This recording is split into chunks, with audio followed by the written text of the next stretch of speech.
everyone. I'm Deb Haaland, Secretary of the Interior. This year, the department focused on helping every American community to thrive. Thanks to new historic resources provided through President Biden's Investing in America agenda, we are in the midst of healing, transforming, and strengthening our country, reaching communities in every corner of the United States, including those that have too often been left behind. In the face of the climate and biodiversity crises, new resources from the Bipartisan Infrastructure Law and Inflation Reduction Act are helping to safeguard communities from the most severe threats, including drought, wildfire, and coastal erosion. Not only that, but we are creating jobs, revitalizing local economies that are the backbone of our nation, inspiring a clean energy economy, advancing scientific innovation, and restoring our public lands and waters so more Americans can enjoy the great outdoors. But don't just take it from me. Here's what other department leaders have to say. I'm Shannon Estenoz, Assistant Secretary for Fish and Wildlife and Parks. At the Department of the Interior, we know that nature is essential to the health, well-being, and prosperity of every community. That is at the heart of the President's America the Beautiful initiative and our work to expand access to our nation's national parks, wildlife refuges, and outdoor spaces. This year, we launched a new restoration and resilience framework to steward over $2 billion in investments from the Bipartisan Infrastructure Law and Inflation Reduction Act to restore our nation's lands and waters. Through this framework, we're working to address climate change impacts, including through restoring the Klamath Basin, salt marshes and coarse sagebrush areas, supporting habitat restoration for salmon, bison, and Hawaiian forest birds that hold cultural, subsistence, and ecosystem significance, and enhance communities' quality of life in Appalachia by improving outdoor spaces and addressing legacy pollution. At the heart of America the Beautiful, we are striving to advance conservation efforts that are locally led, collaborative, and inclusive, honor tribal sovereignty, and follow the science. Bonjour, ani, minogija. My name is Brian Newland, and I serve as the Assistant Secretary for Indian Affairs here at the Department of the Interior. Honoring our government-to-government relationship with tribes and upholding our trust and treaty responsibilities are paramount to our mission here at Interior. With new resources through the President's Investing in America agenda, this year we deployed record investments to provide modern wastewater and sanitation systems, clean drinking water, reliable and affordable electricity, while creating good-paying jobs in tribal communities. Through our new voluntary community-driven relocation program, we're dedicating the most funding in history towards supporting tribes most severely impacted by climate change with voluntary relocation, planning, and adaptation. Through all of this hard work, we're putting consultation, collaboration, and co-stewardship with tribes at the forefront. This is one step among many that we're taking to strengthen the resilience of Indigenous communities and get the resources into the hands of tribal leaders who know best how to care for their people. I am Carmen Cantor, Assistant Secretary for Insular and International Affairs. The U.S. territories are a vital part of the fabric of America. As we at Interior steward new investments from the President's Investing in America agenda, we're working closely with our territorial partners to ensure these investments make the largest impact and reach as many communities as possible. To help in this endeavor, this year we waived all local cost-sharing requirements for the U.S. territories of American Samoa, the Commonwealth of the Northern Mariana Islands, Guam, and U.S. Virgin Islands for all Bipartisan Infrastructure Law and Inflation Reduction Act grants. This initiative removes financial barriers as our work continues to safeguard ecosystems, revitalize domestic water supplies, and advance climate resilience in the territories. This work builds on our other efforts to ensure that U.S. territories are part of any climate solution and that the compact agreements with our freely associated states partners are fully enacted and funded by Congress. I'm Michael Brain, Principal Deputy Assistant Secretary for Water and Science. As communities across the West experience severe drought conditions, we bring every tool and every resource to bear, ensuring that we both minimize the impacts of the drought and also develop long-term plans to facilitate conservation and economic growth, because no community should be left behind. Nowhere is this more acutely needed than in the Colorado River Basin, on which 7 states, 30 tribes, and 40 million people rely. Through the President's Investing in America agenda, we are leveraging over $12 billion nationwide to revitalize aging water systems, advance innovative water reuse methods, and connect rural and disadvantaged communities to clean, reliable drinking water supplies, many who have been waiting decades for clean water to flow from their taps.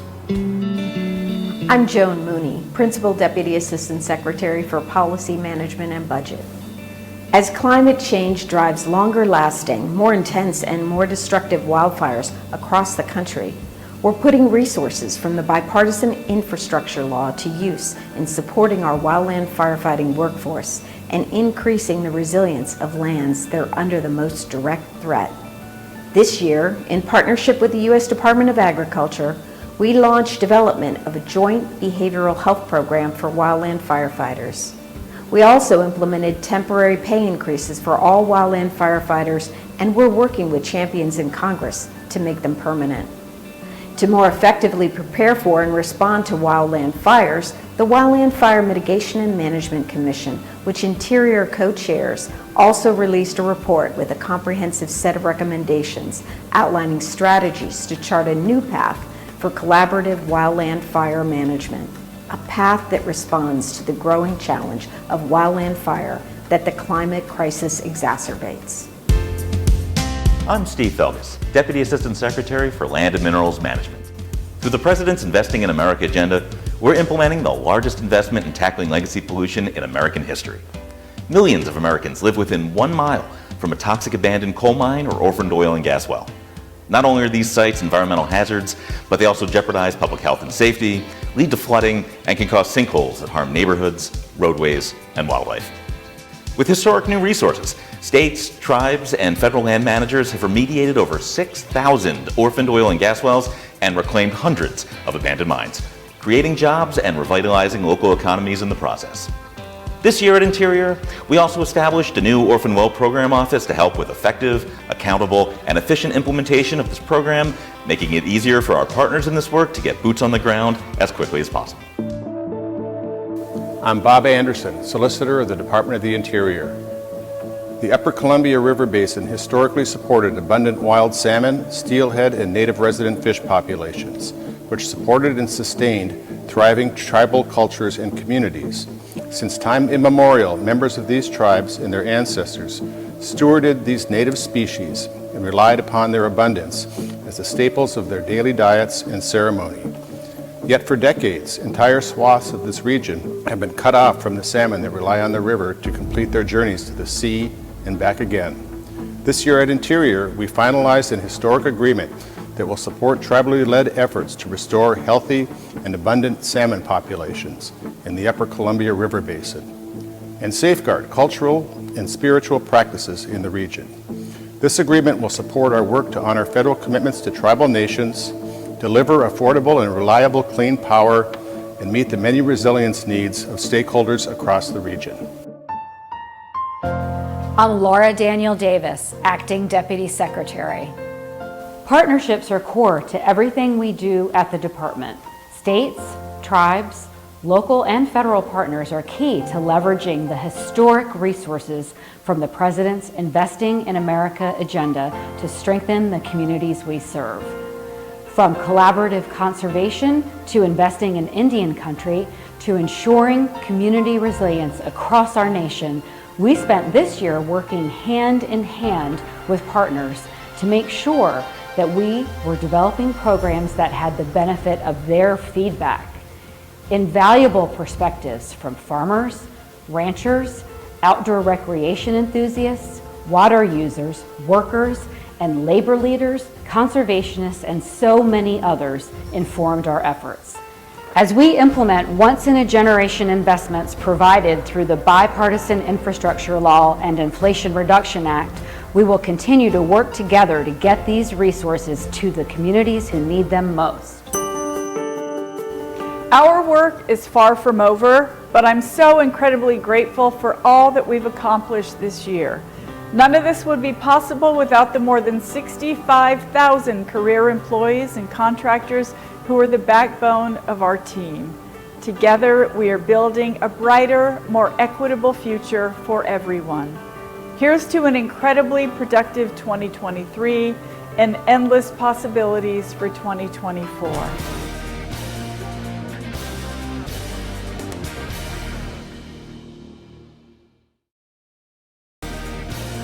Last month at Interior. Secretary Haaland and U.S. Fish and Wildlife Service Director Martha Williams visited New Hampshire this week. The Secretary and Director Williams toured the Fairhill Marsh site outside Portsmouth, where a $2 million investment from President Biden's Investing in America agenda is working to restore salt marshes to benefit at-risk species and increase coastal resilience. Secretary Haaland announced the launch of the department's Salt Marsh Keystone Initiative, a new effort to support Atlantic coastal communities and protect important wildlife habitat in salt marsh ecosystems. Acting Deputy Secretary Laura Daniel Davis visited the National Interagency Fire Center in Boise, Idaho this week. She joined leaders from across the department to announce $138 million in new allocations from the President's Investing in America agenda to help protect communities from the risk of catastrophic wildfires in fiscal year 2024. The funding will support the modernization of wildland firefighter training, help reduce the risk of extreme wildfires, rehabilitate burned areas, and advance fire science. Interior this week announced a nearly $80 million investment from the Bipartisan Infrastructure Law for the state of Texas to continue work plugging, capping, and reclaiming orphaned oil and gas wells across the state. It's the first Phase 1 formula grant awarded since the department announced last July the availability of $660 million for 26 states to clean up legacy pollution sites. These investments will create good-paying union jobs, catalyze economic growth and revitalization, and reduce harmful methane leaks. Interior this week joined the nation to mark National Law Enforcement Appreciation Day. More than 3,500 law enforcement professionals serve the department, protecting public lands and waters, upholding our trust and treaty obligations to indigenous communities, and ensuring the public can continue to enjoy safe and equitable access to outdoor opportunities. The Office of the Assistant Secretary for Indian Affairs this week announced $1.5 million from the President's Investing in America agenda to support the restoration of bison populations and grassland ecosystems in tribal communities. The funding will support tribally led initiatives that strengthen bison conservation and expansion, improve management of existing herds, and expand ecosystem restoration efforts in native grassland habitats. The Bureau of Ocean Energy Management this week announced the availability of its draft environmental review of wind energy areas offshore the U.S. Central Atlantic region. Together, those areas have the potential to support enough offshore wind to power over 2.2 million homes with clean energy. And our social media picture of the week comes to us from Yellowstone National Park, where this red fox isn't camera shy, it's coping with the cold. Red foxes are experts when it comes to battling cold weather conditions. This one is staying warm by curling into a ball and wrapping itself in its big bushy tail. Make sure you follow us on Facebook, Instagram, Twitter, and YouTube. That's This Week at Interior.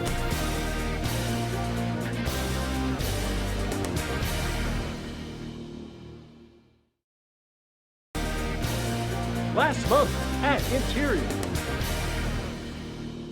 Secretary Haaland wrapped up a multi-day trip through Louisiana, Mississippi, and Alabama this week, where she met with several tribes to highlight how historic resources from the Biden-Harris administration are supporting indigenous communities.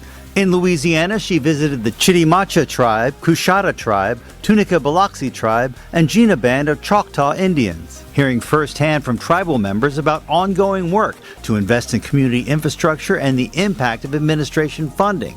In Mississippi, she was joined by Bureau of Indian Education Director Tony Dearman for a visit with the Mississippi Band of Choctaw Indians, touring the site of the tribe's new Choctaw Central Middle and High School campus. And in Alabama, the Secretary met with the Porch Band of Creek Indians and discussed how the Investing in America agenda is helping fund the tribe's infrastructure projects. Assistant Secretary for Fish and Wildlife and Parks Shannon Estenos and Principal Deputy Assistant Secretary for Policy Management and Budget Joan Mooney joined the Secretary in Birmingham, Alabama to celebrate the life and legacy of Dr. Martin Luther King Jr. on what would have been his 95th birthday. They joined leaders at the Birmingham Civil Rights National Monument, which preserves and interprets the events, stories, and places associated with the nonviolent struggle against racial segregation during the mid-20th century.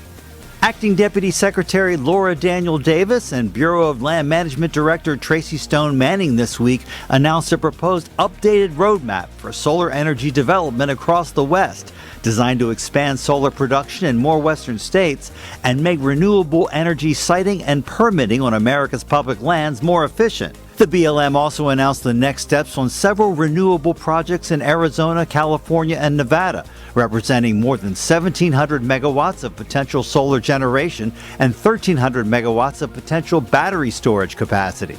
The updated roadmap for solar development will help meet President Biden's goals for a net zero electric grid by 2035. The Biden-Harris administration has so far permitted enough wind, solar, and geothermal energy on public lands to power more than 3.5 million homes. The Bureau of Reclamation and U.S. Fish and Wildlife Service are teaming up to help restore Chinook salmon and steelhead trout habitat.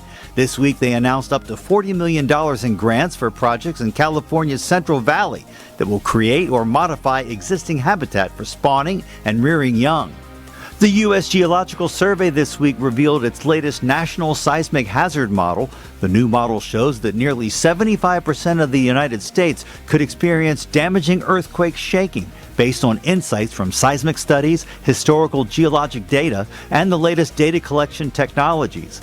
The updated model offers critical insights for architects, engineers, and policymakers on how structures are planned and built across the country.